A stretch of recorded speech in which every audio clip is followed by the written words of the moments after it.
J'en ai marre de donner mon argent aux agents immobiliers, j'en ai marre de donner mon argent à chaque fois que je fais une vente, de donner 10, 12, 8% à des agents immobiliers. J'ai l'impression qu'ils font vraiment pas leur travail, ça m'énerve. Franchement, heureusement qu'il y a des particuliers qui vendent leur bien.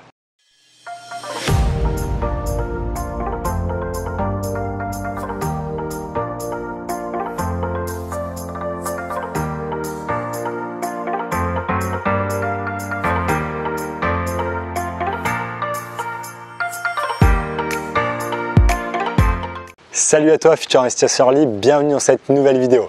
Comme tu l'as compris, on va voir dans cette vidéo la discussion un peu houleuse, le débat ouvert entre est-ce qu'il faut passer par un agent immobilier ou passer par un particulier lorsqu'on veut acheter un appartement.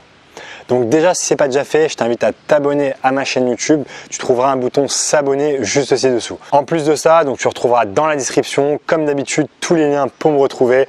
Et n'oublie pas ta place offerte pour la masterclass que j'organise régulièrement sur comment réussir ses investissements immobiliers, où je te dévoile la méthode pas à pas qui m'a permis de passer de 0 à plus de 4000 € de cash flow tous les mois à vie en seulement 2 ans grâce à l'investissement immobilier et de maintenant de voyager à travers le monde et de continuer à développer mes business. Donc dans cette vidéo, voilà, je vais répondre à une question qu'on me pose régulièrement parce que j'entends beaucoup de gens qui poussent des cris de gueule, qui sont vraiment énervés parce qu'ils me disent Rémi, franchement, je viens de signer mon bien, ça me saoule, c'est épuisant, je suis passé par un agent immobilier, j'ai l'impression qu'il n'a rien fait. En plus de ça, il faut que je lui donne 8 000, 10 000 €. Je suis vraiment dégoûté de lui donner cet argent. Est-ce que je peux négocier ce montant-là? Est-ce que c'est pas mieux de passer par un propriétaire en direct? Alors, en fait, on va voir les différents scénarios et je vais donner ma vision sur la chose. Déjà, part du principe, je vais mettre les choses au clair. Encore une fois, c'est ma vision. Mais si dans ta tête, tu es en raisonnement de je paye une personne 8 000 €, 10 000 €, 5%, 8%, 10%, on s'en moque et que derrière, ça te permet de réaliser une excellente bonne affaire. Si derrière, tu fais ça et que tu te plains d'avoir dépensé cet argent, c'est que tu n'as pas le bon état d'esprit. Ce qu'il faut comprendre, c'est pas de te dire j'ai donné 5 000, 6 000 € à un agent immobilier et j'ai l'impression qu'il n'a pas fait son travail, qu'il a servi à rien. Parce que derrière, toi, ça t'a peut-être permis de générer un achat à énormément de cash flow et derrière qui va peut-être te générer une plus-value par la suite. Donc la première chose à changer dans ton état d'esprit, c'est au lieu de te dire je viens de faire un achat immobilier, ça me fait chier de donner 8 000 € dans ce montant à un agent immobilier, dis-toi plutôt grâce à cet agent immobilier, grâce à son annonce, j'ai réussi à faire une excellente bonne affaire qui va me ramener du cash flow tous les mois. Déjà quand tu vas changer ton état d'esprit, au lieu de raisonner en fait dans la vision pessimiste, raisonne dans la vision optimiste et dis-toi que grâce à l'agent immobilier, tu as réussi à faire, j'en suis sûr, une excellente bonne affaire, surtout si tu suis les conseils que je te divulgue dans ces vidéos sur la chaîne YouTube ou sur Instagram. Donc vraiment, fais un switch dans ton état d'esprit, déjà ça va beaucoup t'aider. Ensuite, ce qu'il faut comprendre, moi personnellement, j'adore en fait passer par des agents immobiliers et je vais t'expliquer pourquoi. Ce qu'il faut comprendre quand tu passes par un particulier, de base tu te dis c'est génial parce que j'économise en fait les frais d'agence. Ok, super, sur le papier tu économises 6, 8, 10 000%, pardon, pas 10 000%, ça ferait énorme bien évidemment, tu économises 10 000 €, 15 000 €, 8 000 € en fonction du montant de ton bien. Donc sur le papier, tu as l'impression que tu gagnes de l'argent. Par contre, ce qu'il faut que tu comprennes, c'est qu'un propriétaire, il est beaucoup plus souvent dans l'affect qu'un agent immobilier. Un propriétaire qui vend son bien, il y a plusieurs cas de figure. Soit c'est sa résidence principale, donc dans ce cas-là, certainement, lui, il a fait les travaux, il a passé du temps dedans, il adore sa résidence principale, il adore sa maison, il est peut-être super triste de partir. Donc pour lui, c'est un peu son bébé, donc il a envie de maximiser la vente et il a un peu des œillères et il ne voit pas en fait la réalité du marché. Donc lui, il est vraiment dans un raisonnement coup de cœur, dans un raisonnement sentimental. Il voit pas en fait le marché, il est comme ça. Lui, il est comme ça par rapport à son bien et il se dit ah non, moi j'ai fait des travaux dedans, ces travaux ils valent 30 000 €. Mon bien à l'époque, je l'ai acheté 100 000 €, j'avais déjà fait une super bonne affaire, donc ce bien maintenant, je vais le revendre 150 000 €. Alors que peut-être que le marché, il a vraiment diminué, mais lui, sentimentalement parlant, son marché, il n'a pas diminué. Dans son cœur, son bien, c'est toujours une pépite. Donc lui, peut-être qu'il va proposer un bien à 150 000 € alors que le marché il vaut 100 000 euros. Et quand tu vas vouloir essayer de négocier avec lui, ça va être beaucoup plus compliqué parce qu'il va rentrer directement dans l'affect et surtout tu es en one-to-one face à lui. Tu n'as pas d'intermédiaire. Donc ça c'est le premier point pourquoi je n'aime pas discuter en fait avec les propriétaires directement. Le deuxième point qui est corrélé un peu au premier, c'est que les propriétaires ils ont aucune vision du marché. Pour eux, comme je te le dis, ils savent pas du tout combien vaut un bien, ils savent pas du tout comment le mettre en avant, donc ils ont une vision qui est pas du tout corrélée par rapport à la réalité et ils vont te proposer souvent des biens qui sont beaucoup plus élevés que le marché et tu vas avoir une négociation qui est beaucoup plus dure par la suite. Voilà, donc moi je déteste en fait passer par des propriétaires en direct. J'ai déjà fait des achats avec des propriétaires bien évidemment parce que c'était des excellentes bonnes affaires, mais le problème c'est que souvent la plupart du temps ils rentrent très vite dans l'affect, ils sont très vite perdus et ils ont du mal en fait avec la négociation parce qu'ils pensent en fait que leur bien il vaut beaucoup plus cher que prévu. Donc c'est pour ça, et en fait ils ont souvent, le deuxième point, qui va surtout t'intéresser si tu es investisseur, c'est que la plupart du temps les propriétaires ils ont un peu la haine des investisseurs parce qu'ils se disent je veux absolument pas vendre mon bien à un investisseur parce qu'il va négocier, il va essayer d'optimiser mon prix et derrière j'ai pas envie qu'il gagne de l'argent en fait sur mon dos alors que moi c'est un bien plutôt sentimental derrière. Donc par contre quand tu passes par un agent immobilier, l'avantage de passer par un agent immobilier c'est quoi? C'est que déjà tu as un intermédiaire entre les deux. Donc l'agent immobilier lui, il a tout intérêt à ce que la vente se fasse parce que tant que la vente ne se fait pas, il ne récupère pas sa commission en fait derrière. Donc si la vente elle dure 6 mois, 1 an et qu'il n'arrive pas à trouver un accord entre le propriétaire et le vendeur, lui il ne gagne pas d'argent. Donc à la fin il va en avoir vraiment marre, il va traîner un dossier pour rien, il ne va pas gagner d'argent. Donc son rôle, c'est pas d'avantager le propriétaire, c'est pas d'avantager l'acheteur, c'est vraiment de trouver un compromis entre les deux. Donc lui, ça va être vraiment ton porte-parole, ta voix derrière pour un peu mitiger les paroles du vendeur, mitiger aussi tes paroles à toi pour dire écoutez voilà, je pense que cet acheteur il est solide, il est sérieux, je pense que son offre elle est cohérente par rapport au marché, donc vous devriez l'accepter parce que c'est intéressant pour vous. Ce qu'il faut que tu comprennes, c'est que souvent la deuxième force quand tu passes par un agent immobilier, c'est que tu n'es pas en frontal. Donc surtout quand tu envoies des offres explosées, c'est pas toi qui va te prendre le retour de bâton dans la gueule, c'est l'agent immobilier qui va se prendre le retour de bâton. Donc si tu veux, ça c'est un deuxième point, surtout quand tu es un peu craintif à faire une offre vraiment écrasée, parce que c'est l'agent immobilier qui va aller au charbon, qui va présenter ton offre.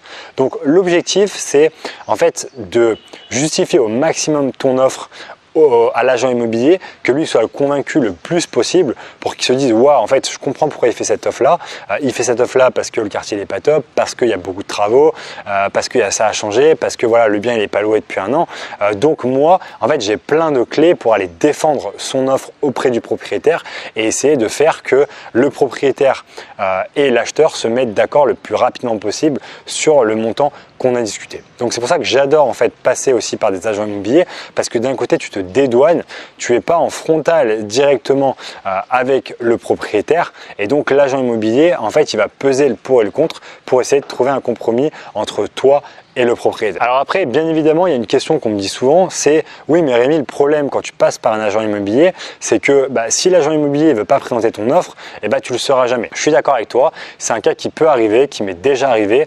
Bien évidemment, quand tu passes en direct avec un propriétaire, c'est toi en face de lui, donc quand tu lui envoies une offre, tu lui envoies à lui directement.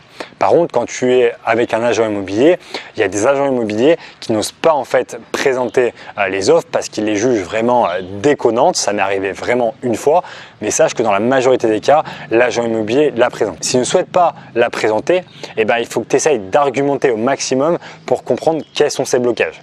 Parce que la plupart du temps, les blocages de l'agent immobilier, c'est quoi? C'est que lui aussi, il a peur de se prendre dans la gueule le retour du propriétaire et le propriétaire qui va lui dire « Attendez, vous êtes gentil, vous m'avez dit que mon bien, il valait 150 000 euros, vous ne montrez que des offres à 100 000 euros, vous avez mal fait votre travail, donc je ne travaille plus avec vous. » Parce que bien évidemment, ce qu'il faut savoir, et j'ai déjà échangé avec pas mal d'agents immobiliers, c'est que des agents immobiliers qui ne sont pas bons, qui veulent absolument récupérer le mandat, qu'est-ce qu'ils font? Ils mettent le prix au maximum possible pour dire non, vous inquiétez pas, moi je vais vendre ce bien à ce prix-là. Et donc qu'est-ce qui se passe quand ils sont confrontés à la réalité du marché? Les propriétaires, ils comprennent pas parce que l'agent immobilier leur a dit que leur bien il valait 150 000 euros et ils ont que des offres à 100 000 euros parce que l'agent immobilier il est dans les choux, il est complètement perdu et il va traîner son bien pendant très longtemps, ou alors il va y avoir le messie qui va arriver et il va y avoir une personne qui n'est pas du tout formée à l'investissement immobilier et qui va acheter son bien beaucoup plus cher. Donc bien évidemment, évidemment, quand tu es dans ces cas-là, c'est un peu plus compliqué pour toi. Mais ce qu'il faut savoir, c'est que les bons agents immobiliers, ils ont tout intérêt à bien pricer le bien. Alors pas le pricer trop bas parce que sinon les propriétaires ils vont pas vouloir travailler avec eux, et pas le pricer trop parce que sinon il n'y a aucun investisseur qui va se positionner, ou alors ils vont faire des offres qui sont vraiment éclatées derrière. Donc les meilleurs agents immobiliers qui ont une très bonne connaissance du marché, ils savent à combien en fait faire l'estimation du bien pour que le propriétaire il accepte et pour que derrière ça soit toujours intéressant, soit pour des acheteurs potentiels, soit pour des investisseurs. Donc tu te rends bien compte qu'en fonction des situations, c'est intéressant de passer soit par des agents immobiliers, soit passer par des propriétaires. Quand tu veux faire vraiment beaucoup de négociations, je te conseille d'essayer de trouver des biens qui vont être vendus par des agents immobiliers parce que derrière tu vas pouvoir encore plus écraser la négociation. C'est pas forcément vrai à 100%. J'ai fait des belles offres à des propriétaires directement. J'ai des personnes que j'ai accompagnées ou des investisseurs que je côtoie qui ont fait des énormes négociations sur des immeubles qui sont vendus à par des propriétaires directement. Mais voilà, ça peut être un peu plus rare derrière. Donc en fait, si tu veux, il ne faut pas se restreindre en se disant je passe soit que par des agents immobiliers, soit que par des propriétaires. Il faut prendre ce qui se présente à toi et en fait un peu adapter ta négociation en fonction que ce soit un propriétaire direct ou un agent immobilier, le cas échéant. Et vraiment, encore une fois, ce qu'il faut retenir, c'est que change ton état d'esprit, change ton mindset. Et te dis pas, je veux passer absolument par un particulier parce que j'ai pas envie en fait de payer les frais d'agence, surtout s'il fait très peu de travail, surtout s'il n'est pas du tout professionnel. En fait, pars du principe que même si tu payes ces frais d'agence, si tu fais une excellente bonne affaire, c'est pas grave si tu as dû payer des commissions derrière. Entre guillemets, je préfère payer 8% de commission et faire une excellente bonne affaire à 15% et d'avoir la négociation que je veux, plutôt que de me dire je paye 0% de commission parce que je passe par un propriétaire directement, mais j'arrive pas à avoir le bien, j'arrive pas à avoir au prix que je veux ou je fais une très mauvaise affaire derrière. Parce qu'au final, ça sera beaucoup mieux et tu feras beaucoup plus de cash flow et beaucoup plus de rentabilité si tu passes par l'agent immobilier et que tu as le bien au prix que tu veux que si tu passes par le propriétaire. Voilà, j'espère que cette vidéo t'a plu et que t'a fait prendre conscience qu'en fait, il ne faut pas que tu vois l'agent immobilier comme la mauvaise personne, comme la personne qui veut ton mal, qui va essayer de faire l'argent sur ton dos. Bien évidemment, il y en a qui vont essayer de faire de l'argent sur ton dos, qui vont en fait tirer les prix au maximum parce qu'ils ne sont pas du tout câblés investisseurs. Par contre, il y a un point que j'allais oublier, mais heureusement, je viens de me rappeler à l'instant, c'est que l'avantage quand tu passes par un agent immobilier, c'est que souvent un propriétaire, il a un bien, voire 2 biens à vendre maximum. Par contre, un agent immobilier, lui, il va avoir une dizaine, voire une centaine de biens à proposer. Donc, si tu travailles bien avec cet agent immobilier et que tout se passe bien avec lui, il sera à même de te recontacter, de t'ajouter dans sa liste de réseau et de te recontacter pour te permettre de faire d'autres excellentes bonnes affaires. Et tu vas voir que c'est génial par la suite parce que ça va te permettre d'optimiser ton patrimoine et de travailler directement avec une seule personne qui va te permettre de faire, encore une fois, plusieurs bonnes affaires derrière.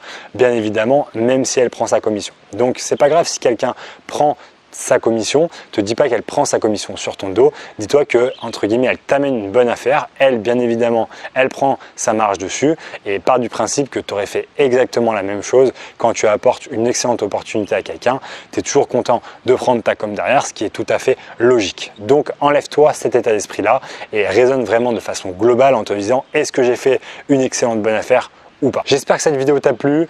N'hésite pas à me dire dans les commentaires si tu es plutôt pro agent immobilier, si tu es plutôt pro propriétaire. N'hésite pas à me dire aussi pourquoi tu es pro dans ce cas-là plutôt ou pro dans l'autre, ou si tu t'en moques un peu et tu fais au jour le jour et tu vois en fonction des annonces.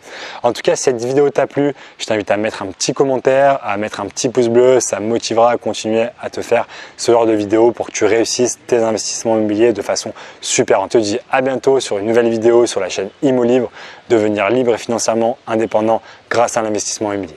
Allez, salut à toi et à tes investissements immobiliers.